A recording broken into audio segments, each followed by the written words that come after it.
Hi, I'm your host, Reena Suri, and welcome to Thriving Changes, a place where we share stories from brave and courageous people who have navigated challenges, crises, or a change in their personal or professional life and gave it a new meaning. It's a platform where leaders open up about their fears, vulnerabilities, and the journey that led them to triumph.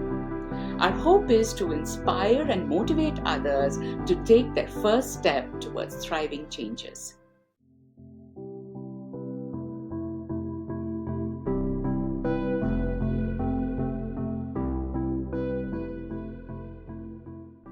Chrissie Steyn is the founder and clinical director of Steyn Integrative Counseling. But in this episode, we are not talking about clinical mental health. This one is deeply personal. Chrissie is a cancer survivor, and today she opens up about her journey through the illness. More than a story of diagnosis and treatment, this conversation explores the emotional and personal experiences that shaped her path to healing. Let's dive in. Hi, Chrissy. Hi, Reena. Welcome to Thriving Changes. It is such an honor to have you on this show. I've known you for, oh gosh, I don't even remember now how many years, Me. but yeah, it doesn't matter. I've always been very in your presence. It's a very calming experience. So I always cherish that time with you. Thank you. Absolutely. Yeah.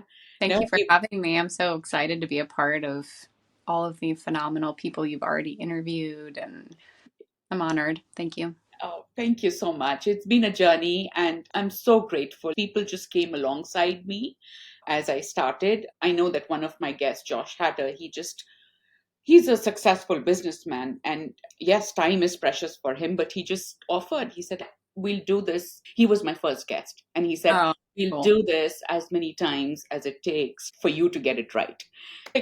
It's nice to be in a place now here at this time where I feel so much more confident, but it's thanks to those people.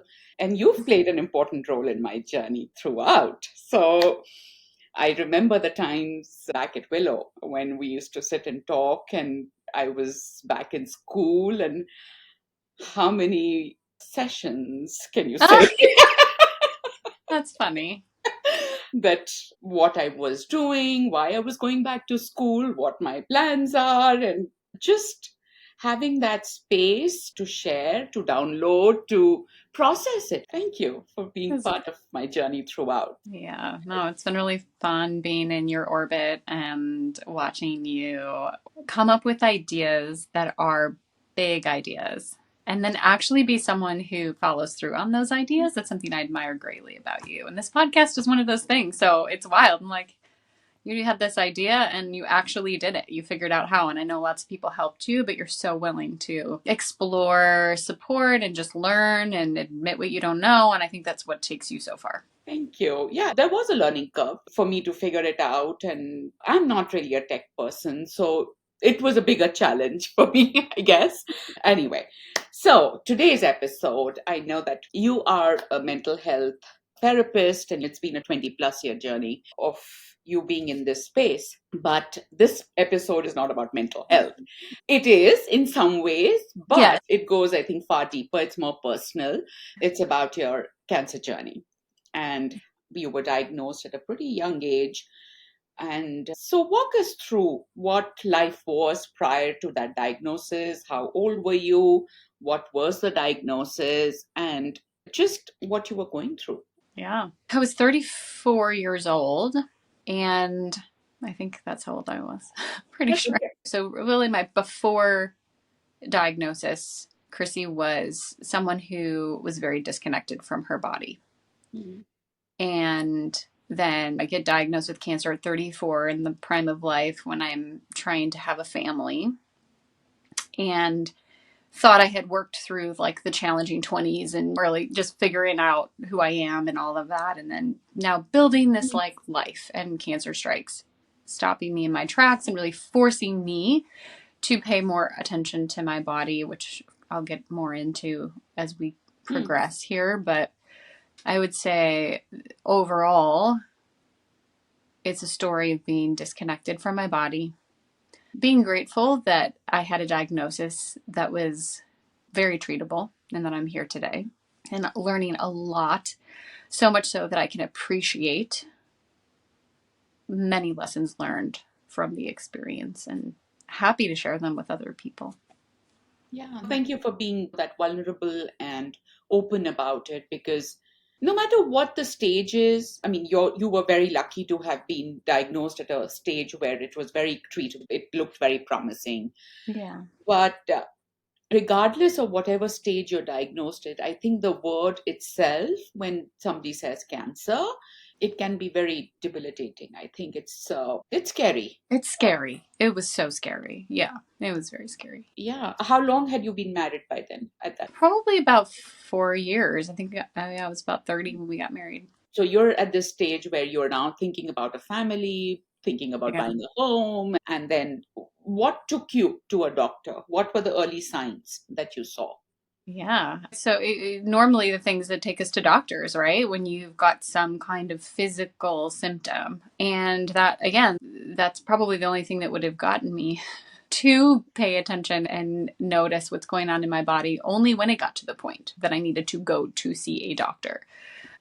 Reminiscent of the culture that we live in, I have a lot of compassion for myself leading up to this moment where most of our systems are set up. So, like our medical system, for you go to the doctor when something's broken, when there's a clear wound. It's a model that's really something I appreciate deeply because I've needed it. And then I think of our mental health system, even. So, we have a system for that, but it is highly cognitive for the last however many decades. It's been a very intellectual way of trying to find healing. So we've got this very physical, like if you have a wound, you go to the doctor. If you have cancer, you go to the doctor. If you have mental health, you go to a therapist. But again, even my training in that realm was very intellectual. And that worked for me because I'm a very cognitive forward person. I would say that's probably one of my greatest survival skills is like just leaning into intellectualism, into thinking, understanding. I like to talk, so words are fun for me. And I relied heavily on that, which really is a focus outside of you still. So, cognitive behavioral therapy, for instance, it's very much of like how to think differently, to behave differently, and to have different outcomes in life. And then, even in the systems of like our cultural systems of church or spirituality, so many faith traditions, including my own, are, I've learned, very heady.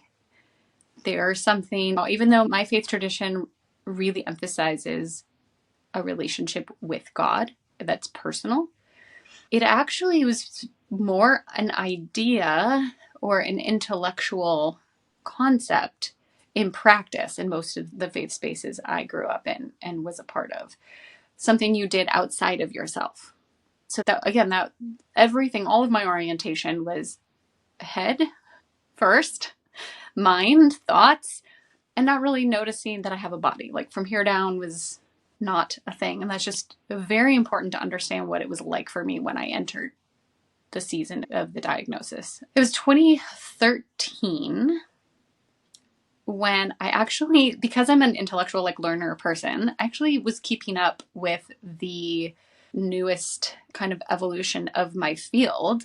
And a lot of it was starting to point to the body and trauma, and more somatic type therapies were emerging. Bessel van der Kolk came out with The Body Keeps Score, and that's like a level 4 kind of deep book that so many people now have read, even though it's so research heavy. Because I think we're learning culturally there's a shift that is happening. But 15 years ago, 10 years ago, it wasn't as popular. And so I was fascinated by it enough to enroll in a class to learn more about trauma. And then I started to learn in the later half of 2013 how much trauma roots in our bodies. But that was like an interesting moment for me and to be processing that because I didn't really know what that meant. I liked the idea of it. I'm all for the new science, but what does that actually mean to connect to your body or the traumas in your body? What does it mean? So it started off with like I didn't pay attention to little aches and pains, right? Again, unless you need to go to the doctor to sew a wound, I wasn't really that attuned or wasn't very responsive to what my body was doing. So I am in this class and I realize that I wake up every morning in pain. And I'm like acting like that's normal or there's nothing I can do about it or I just ignore it. But now I'm like, wait, I think I wake up every morning in pain. Huh. What do I do with that?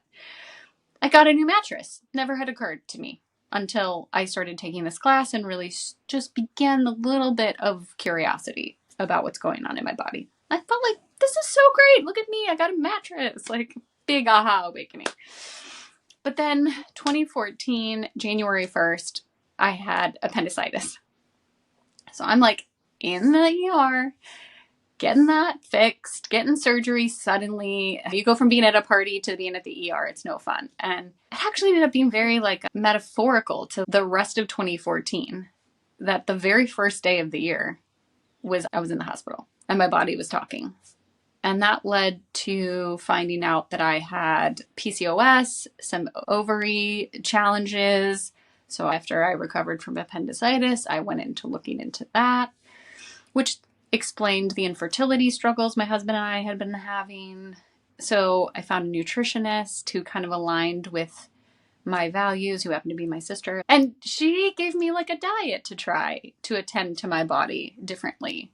And I realized how often I was skipping meals or just like not paying attention to the food in the way that I had values here that like were healthy and holistic and natural, but I actually didn't apply them here, which is just so funny to recognize such a disconnect. Okay. Then I got pregnant really easily and then I miscarried. And so once again, my body is struggling and it's heartbreaking. I mean, it was lonely. It was scary. It brought conflict in our marriage because we processed the pain differently. And then it brought us closer together because we learned different things about each other. And then I would say it was May of 2014. So we're only in May. And I was in the ER again with debilitating esophageal spasms. Now, this is where I revealed that, confess, that I had been getting them for 6 years. And yes, I had been to the doctor. Yes, I had tried to figure out here and there, a GI doctor or whatever, what's going on. But I was basically told, like, you're just having some acid reflux or something. So managed it with Pepto-Bismol for years. And I would only get it. So imagine this. I'm in this, like, class. I'm having, like, my body's talking a lot. And I start putting together, I only get these spasms, which, by the way, a nurse told me was like having labor, but like in your throat. It's terrible. It's like a panic attack, a heart attack, and a labor pains all in one. It was awful. And I was managing that with just Pepto. And I only got them, I noticed, when I was at rest. So I started to be curious about that. I was like, okay, interesting. Like my body's telling me something about my lifestyle or my stress, because when I'm on a retreat or on a vacation or when really there was nothing to push through or do or react to on the outside of my body, just me sitting with me, I would get a spasm. So I knew that much, but here I am in the ER and I'm like, this time the Pepto's not cutting it. So I need help. So I'm thinking maybe they'll give me like a shot or something to relax the muscle. They do a CT scan, which reveals that my thymus gland had been enlarging since I was a kid. So not only was it affecting my esophagus, it's crowding out my lungs. So this whole time, I'm not even paying attention to the fact that I'm not breathing fully. That there's a reason exercise was challenging for me. I couldn't breathe enough oxygen. My heart space was being affected. This thing was 10 centimeters in the center of my chest, and I had no idea. Almost like a frog slowly getting into boiling water kind of thing. Yeah. And then they do a biopsy, and this is when it got really scary. Is this just like overgrown thymus? Is this a tumor? Is this cancer? What is it? And it turned out to be, I'll spare you the long version, Hodgkin's lymphoma, which again is very treatable, but meant because I also had it, I caught it early, the cancer stage. was really favorable. But the thymus being so large meant that they were going to have to treat it aggressively as if it was stage 4. And I would have to go through the most intense chemo they had. So, yeah, that'll stop you in your tracks for sure. And really forced me to, and I'm grateful for it. I'm not mad about being forced, because I don't know where I would be today without a relationship with my body that continues to grow. But it was hard. I had to face death. I had to face questions of whether, even if it's treatable, okay, but you may never have kids. You're going to have to take fertility measures immediately. There was a financial cost to it. That was unexpected in all the ways. What does that mean for my hair? I'm going to lose it. Okay. You're going to be at risk for cancers later in life as a result of having gone through the cancer treatment, like the chemo. So just a lot to process, and you don't get a lot of time to process. It's like the clock's ticking. We got to get you into like treatment right away. So it's a lot of information overload, a lot for my mind to process, but then also my soul and my spirit and my physical body, like my relationships. It just affected everything. Yeah, that's a lot to take in. Going back, you're diagnosed, and obviously, this is not a day's event. The results would have taken a couple of weeks to come in. So there's this period of uncertainty and lots of unanswered questions and suspense, and of course, a lot of information. Yeah. You're in that space. What was going on in your head at that time? Yeah, a lot. I mean, this is where like mental health, emotional health, spiritual health, every bit of you is called to task in one moment. So, yeah, there's the part of me that's trying to process the facts and understand what's happening and what is this medicine and what are all the choices I have to make potentially. So, when I'm like actually waiting for the diagnosis, like that was the worst week of all of it. And I truly believe that the unknown is something that our bodies hate more than certainty, good or bad, in some level. Yeah. It's hard to just be suspended. Our body likes the dopamine of an answer, even if it's bad news, because then you can start to wrap your mind around it and make a plan and adjust, do things, right? We want to do things. And I'm no different. It was awful. Every time the phone rang, I was like waiting for the doctor to call with a diagnosis or results. It was like, you just feel the fear in your chest, you know? I would say at the time, I didn't know what to do with it as much as I know today. Yeah. It was, all I knew is it was scary. I didn't know what was going to happen. I tried to prepare for coming to terms with the worst if it was the worst. Because you wanted, yeah, I was like, my body wanted you to do something. And so if we're going to prepare for the worst, at least we feel like we're doing something, even though we don't know. So I'd say that's a lot of what was going on. Just anticipating the next phone call, which by the way, never came. So they said, you should hear from us in however many days. And that many days passed. It was at least a week, I would say. And I didn't hear anything. And then finally called them and was like, hey. And I remember the nurse was like, or the front desk lady, oh, Christine? Oh, okay. Yeah. Could you come in today by chance? That moment was when I knew, like, it was good news. They're going to tell you on the phone. So that moment, to telling my husband, to getting in the car, to going to the doctor, to waiting, was scary. It's like you're floating, suspended. And then you're told, okay, here are all the details of what's going on. It is cancer, but it's really treatable. So you're on this, oh, okay. Like they're trying to encourage you, but also be factual. And it was a lot. And then, of course, they would have given you time to process it and what are your choices. Yeah. And in that time, you were also told, because you were having fertility issues, Yeah. that this is the time where you can save your eggs if that's something that you're looking in the future. Yeah. And so, walk us through that a little bit. When you're told about this, you have to make certain decisions about a very life threatening disease. Mm. And then you have choices to make about your future with kids and a life, a family. And it's such a weird stage Yeah. in life where you're looking at two things which are so starkly different. So, walk us through that, and what did you do? Yeah, it's funny because the actual diagnosis I got in that day when we went to the doctor was actually wrong. Oh, really? So it started a flurry of trying to determine who we were going to let care for me. And so I remember reaching out to a network of people looking for a second opinion. Now, I didn't know it was wrong at the time, but I had a doctor friend, and when I shared the diagnosis with him, he was like, that's like lightning striking twice. Because what they originally said was that I had that the thymoma, that it was a thymoma, which is the thymus tissue in tumor form, not just not regular thymus growing, but yeah, more of a, I can't think of the word right now, but just not typical thymus tissue, tumorous tissue.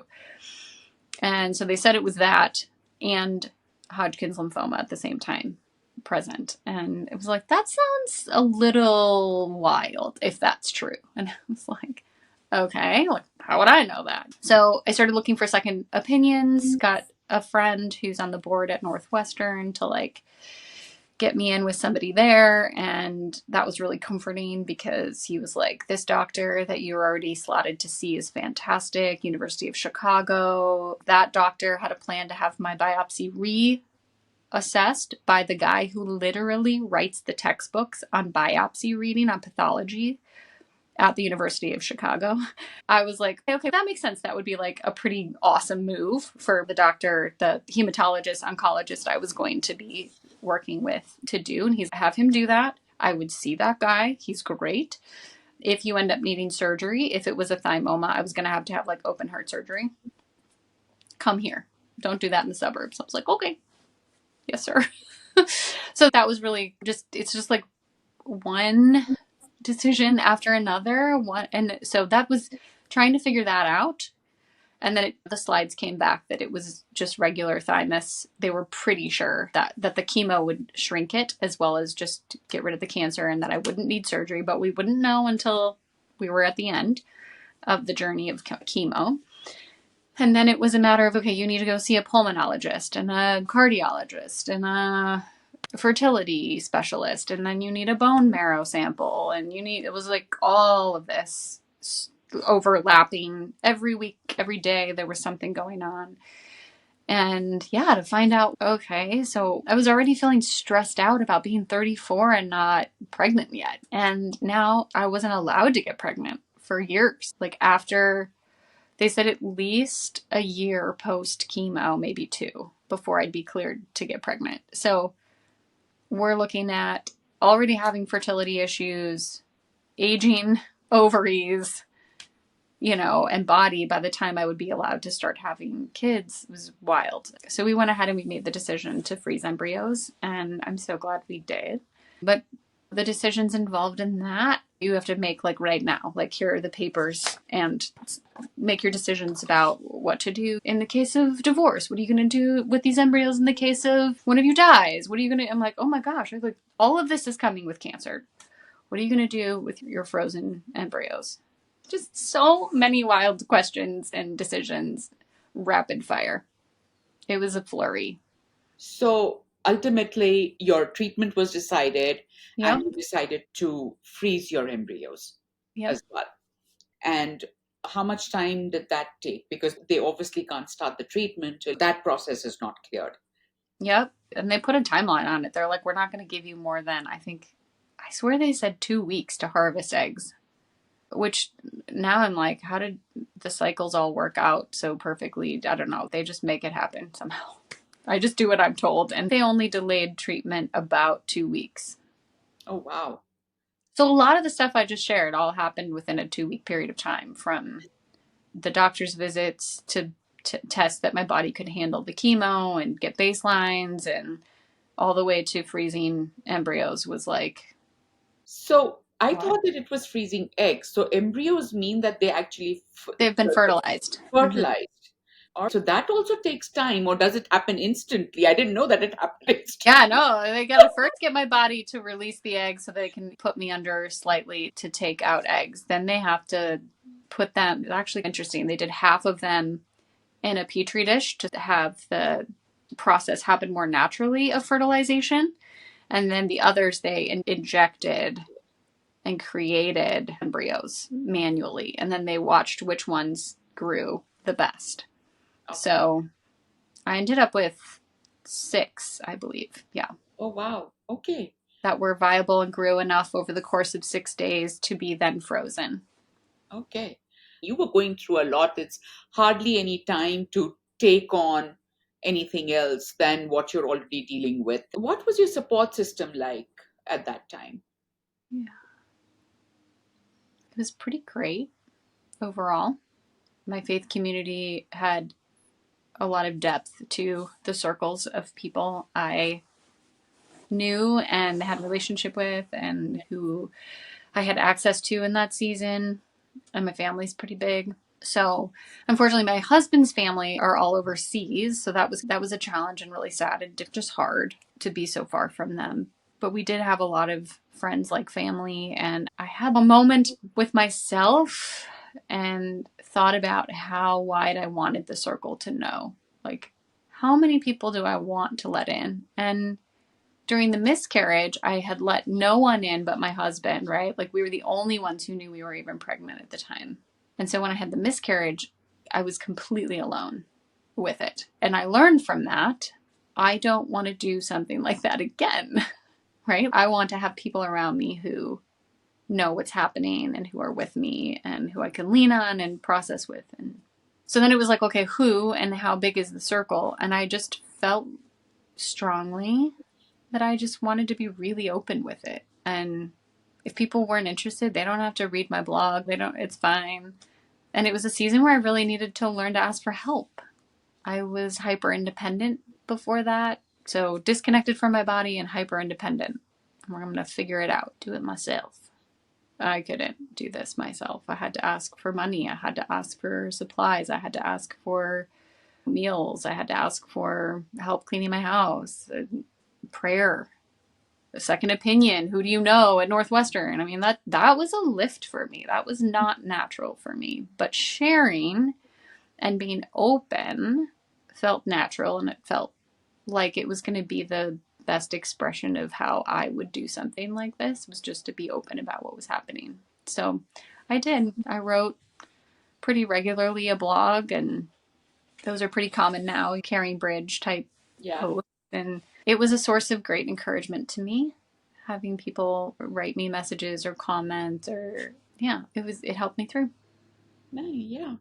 And of course, your close family was always there. Yeah. Sometimes we needed like our own room at chemo infusions because I had too many guests. And it's beautiful, and I felt so lucky, but the stark contrast to how many people are getting chemo infusions and they are alone. They're just in a room with other people getting chemo. That I can never forget. These are moments when you realize how important family is, how important your close connections are, and to nurture and to do everything in your power to work towards building those bridges and healing those broken relationships, and to have people around, because we don't know what's in store for us. And these are moments when you really need your tribe, and it really helps us to see us through that season. So you're very fortunate.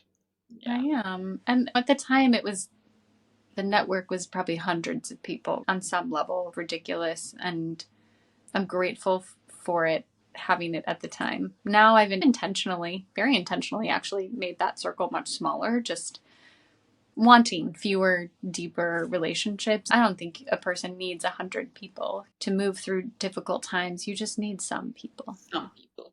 Yeah. And I guess that's where the importance of having one-on-one relationships is so important. Like, people feel, oh, we have 5,000 followers on Instagram, and that's great. But good point. When it comes to dealing with situations like these, you need those handful of 5 who can really stand by you and be with you. It's a safe, nurturing environment to actually be there, to do life with you. I see that today in kids. When I am in college, I teach undergrads, and so many of them have social anxiety, and they are open about it, which is great that Mm-hmm. they don't have any shame around it. But at the same time, it's important to see what's causing it also, and what is your close inner circle, because half of them are on their gadgets and not really in actual relationships where they're communicating with people, talking, sharing. Yeah. It's just on text that they're doing it. And we're not designed for that. We're designed for people relationships. And it's so important to have them, especially at times like these when we are going through a crisis or a life event, maybe a career transition. We need to have real conversations with real Yeah. people. Agreed. I think some of the signs of how our nervous systems regulate or dysregulate each other, but the hope is that they're co-regulating supportive nervous systems, and if they're not in the same room with you, your body isn't reading that and getting that experience. So that's another podcast for another day. Another day, yeah. Yeah, but yeah, it is really important to have support that is co-regulating and not judgmental and open and offering lots of space for you to be. So, were there other tools or resources that supported you during this time? You mentioned faith Mhm. and, of course, your family and friends and blog, but is there anything else you'd like to elaborate on? Yeah, I mean, the very much the 6 months that I was in treatment was survival. So a lot of just getting through that. Physically tending to my body's immediate needs, but it did create, again, like a forced, which was a good thing, shift for me. What do I need to do to help my body restore and heal and move? And so just everything going on, the nausea today, or the exhaustion, or the memory lost for, I mean, there was so many things going on. It was just surviving and paying attention to those immediate physical needs for 6 straight months, and emotional. My last chemo was the very end of December 2014. So again, the book end of appendicitis to the last chemo. It's just a year that marks the shift, the biggest shift for me in learning to have a different relationship with my body. Mm.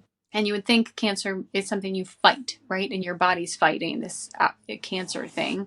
But in many ways, we fight our own bodies and we don't even realize we're doing it by being focused on the outside of us instead of on the inside, or aware of the inside, or even knowing what to do with the inside. So we're scared of the inside. So we just stay up here in our heads like I did, or we're just busy, distracted outside, right? Whether it's on our phones or whether if it's with friendships. But the idea of being in relationship with our own bodies, it sounded crazy to me before. Didn't make any sense. I didn't have a language for it or practical understanding of what that even meant.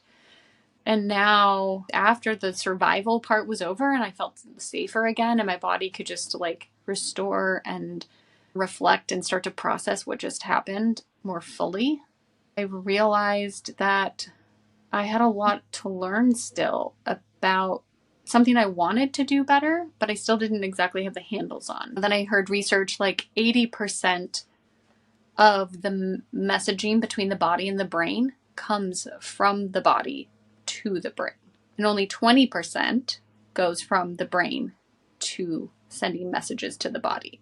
So if you think about that, most of what informs our behavior is coming from our body, not from our well-intended thoughts or willpower of our brains. And when I read that, I was like, okay, I want to not repeat 2014. I want to spend the next half of my life involving my body and trusting it more and listening to it more and tending to it more, which led me to be someone who has more compassion, less fear toward what's going on inside of me, both physically and emotionally. It's all connected. More compassion, more curiosity, more awareness, less fear. And that affected me spiritually as well. Like, the fact that I have a spirit was something I conceptually understood to be true. Like, I believed, at least, a soul, that there's like a true self in there. But I didn't know. I was a mental health professional for many, many years, and I still didn't quite get what that meant. And now I do. Like, I have a spirity self that is able to observe my thoughts, my feelings, my sensations in my body, and be curious about them and give them presence and time of day and trust that they know something maybe I don't know that I should know. So I would say that journey was one of the best, most incredible blessings that I took from that cancer experience. Yes, I learned how to ask for help. Yes, it helped me be more resilient in life and increased my capacity for challenge. Lots of really good things. But the thing I value the most coming out of it is that I have a better relationship with myself and can be more whole and not just be a walking brain. And not valuing my brain when my body and the way it works values what's coming in through my body, what's rooted or stuck in my body, or what's being sensed by my body is 80% of the story, and I can't ignore that. So, what a shift from being just functional to actually being emotional about Yeah. Which is just things. so funny being a mental health professional to say that, Yeah, like, I knew what feelings were and how does that make you feel was a part of my language. But yeah, the reality is, I didn't have a construct for it, which again, we could get into in some other conversation. But yeah. yeah, just, okay, I have a body and it's talking to me and it's worthy of paying attention to, and it doesn't need to be feared. I think the fear is the biggest challenge because we stay most of our time in our heads. And Yeah. that's where the fear just becomes so big and it stops us from exploring those little things that can actually support us in a day to day Mm-hmm. functioning. We've spoken about a lot of medical challenges, but a big part of that is insurance because that's the biggest challenge, especially when you're diagnosed with a condition like this, then insurance becomes really crucial. And dealing with it is a whole journey in itself. That could be a whole nother podcast. That was wild. Yes. Yeah. So walk Mhm. us through that. My hope is that people understand a little bit what you did and what can help somebody in the future if somebody is diagnosed. Yeah. Oh, man. Okay. So I learned when I was almost done with treatment about the greatest tip I will offer you. And I wish I had known at the beginning. Because when you're the person surviving the cancer, right, and the treatment and having just every moment thick with different challenges just physically, and then you've got this binder of like bills coming in, it's like you have so many different independent providers who you're getting billed separately from, and people aren't expecting that, right? It's okay, the doctor, the hospital, the whatever is going to be sending me a bill or whatever. And it was coming in $50 here, $600 here, like just all over the place. And hard to keep track of, hard to know whether or not it was legitimate or if, there was a mistake made, or figuring out payment plans is something that a lot of people don't know that they can do with their medical bills. And the one thing that I learned that would have been so helpful in managing all of that, my husband and I, especially since he's not from the States either, he can navigate it today better because he's been in the country much longer and understanding of our health insurance system. But it was Greek to him and Spanish to me. Most insurance companies, a lot of them have a secret VIP program. So if you call, often they can assign you like a concierge who will help advocate on your behalf what bills you have and what doctors are, and either figure out if something's been wrongly charged or address it for you, fight it for you, have them negotiate bills for you. I was like, are you joking me? I've been doing that all myself for 5 months, and now at the very Wow. end, when I pretty much have done it all, then I found out that was something that my insurance offered. So they don't always tell you they offer it. You have to know and then ask. So read the fine print That's, of your insurance yeah, information and call and ask about services like that because they exist. that's like a big pro tip, I think, to know, because when you're dealing with something like this, I know what you mean because it was Greek to us also. We come from India, and when we came in, because we had insurance from the company, it was like easy. The real study for me happened when our son became an adult and he had to shop for his own insurance plan. Having somebody do it for you who can walk with you to handle all that when you're dealing with 15 doctors at a time. Oh, it would have been very nice. I had it for a couple of weeks. At the time, the company I was with had co-insurance also on the policy, which was a great example of a nuance of plans that if you have something more catastrophic, better than nothing that I had insurance, but the co-insurance got me. I owed a percentage of everything pretty much because of that. And I didn't understand the different percentages and when I did and when I didn't. And to have somebody who can explain that to me, it would have been so good. But of course, the very next year, 2015, at my company, no co-insurance anymore. I'm like, what? That would have been amazing. Come on. Yeah. Yeah, that's unfortunate, but It's insurance is a maze. It's challenging. And as a mental health therapist, I work with insurance too, and a lot of people don't know that they have out of network benefits. They think out of network meaning then it's all out of pocket, which isn't true. A lot of plans actually cover out of network or a percentage of it. Even if you have an out of network deductible, you still might be due reimbursement for out of network really, but services. aren't those deductible really high that it might take forever to meet? It might, but some of them will still give you a percentage of your services, even though your deductible's not yet met. Oh, wow. Okay. So people don't realize that they might have a $5,000 out of network deductible or something, but if they like submit for reimbursement, let's say on a mental health claim, that they might get 40% back still. And they just don't know because they don't think to call because they assume what you assume is, oh, I have a high deductible, it's out of network, Yeah. I will have to pay for all of it. So people end up spending more money than they have to because it's hard to understand those plans in the fine print. Yeah. I guess a lesson here is to just call and ask them, like, okay, Mm-hmm. help walk me through this, what it means Yep. and what I can do. Just this last week, my husband was in transition and he moved from one company to another. So obviously, the insurance also moved from one company Oh, to yeah. another. And we were looking at it, and then we realized that, okay, there is another FSA plan, which if we enroll, it can like cover up to $3,000 of out of pocket expenses that you're regular. Okay, the insurance covers 50% of my eyewear, but I can claim the other 50% from them. Yeah. If I'm seeing a therapist, which is not in my network, I can claim that payment from there.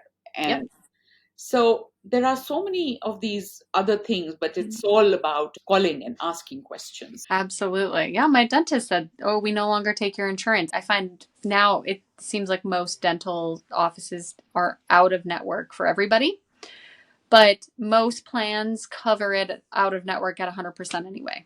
So that makes sense to me now why dental offices aren't bothering with insurance being in network because they can get their out of network rates reimbursed at 100%. Wow. Yeah, so just call, find out what the service codes are for the service Yeah. that you're going to be provided from the provider, if possible, and then call and ask your insurance what they will cover.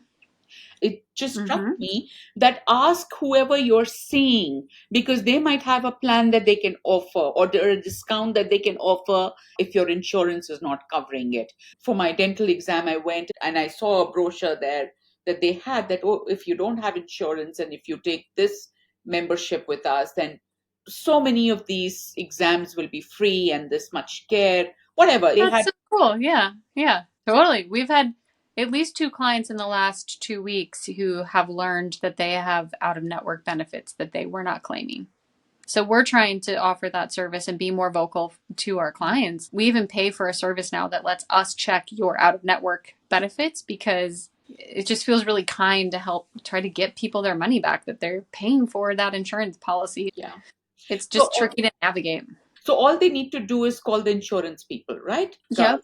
Uh, I would say ask first, make sure that you get the service codes. That's the code word. Get the service codes from the provider Whether if it's your dentist and you say, hey, for a routine checkup, what service codes do you typically code for insurance for those services? For this visit for my child or for me or for the mental health therapist, what are the codes that you bill insurance with? And they give you the little codes. So for us, it's 90791 and 90837 are like the typical codes.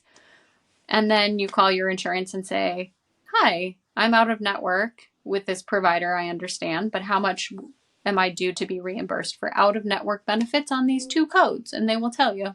They have to tell you. They cannot tell me. So I cannot call your insurance as the provider, or the dentist can't call and say, hi, how much are you going to pay this person? They won't reveal But that. yeah, got it. Okay. Yeah. All That's the right. tip. Yeah. And then call to find out if they have any VIP or like concierge services or advocates that help patients with pretty significant illnesses navigate those. Okay.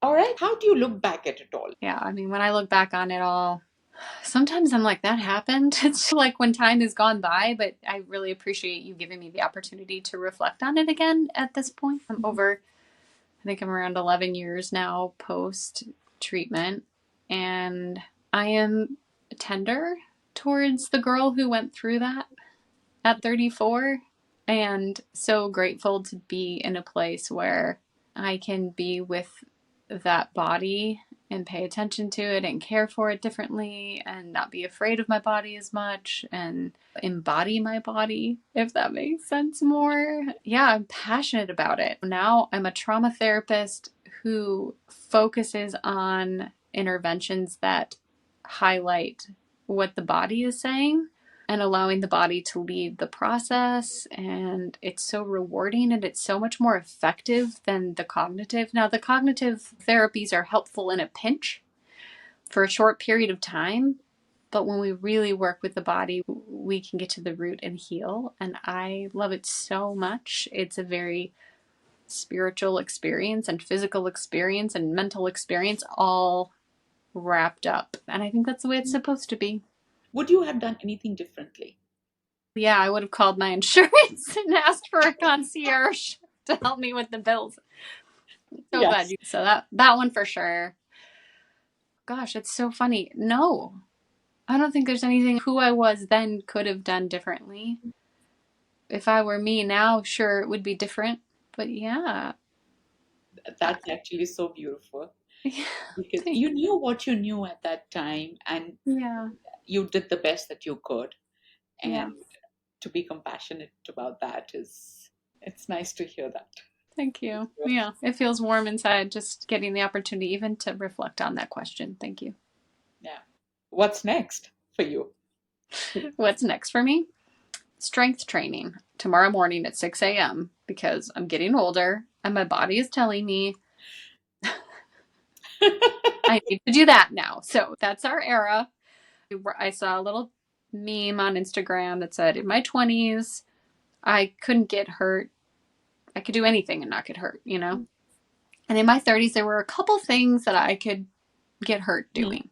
And in my 40s, I can get hurt doing nothing, just nothing. And that totally happened the other day. I was laying in bed and something in my shoulder just moved. I was like, I'm not doing anything. And my shoulder, I have a shoulder injury from nothing. I was like, it's time to work on my strength. And I want to be someone who grows old and who maintains her strength. And I did that. Actually, ironically, I'm going to the same gym that I went to during my cancer journey because part of the process was trying to retain muscle mass. And I've let that go since having babies and didn't have time. And now I'm like, it's time to bring back the strength and the muscle training. I know there's just so much research now every time that I'm reading that it's so important to preserve your muscle mass, and especially for women because we lose it much faster than men just because of how our hormones work and during menopause and how important it is, especially as we grow older. Like all the injuries, all that can probably lessen, or you might not experience that if your muscles are in good shape. Yeah. You mentioned your kids. So you have two daughters now. Yes, I have a 5-year-old who's about to enter kindergarten and a 7-year-old who will be 8 this summer and entering 3rd grade. So they're going to be at the same school finally, 5 days a week, same bus schedule, all of that. So having a little bit of opening in my life for more of me, like going to the personal trainer.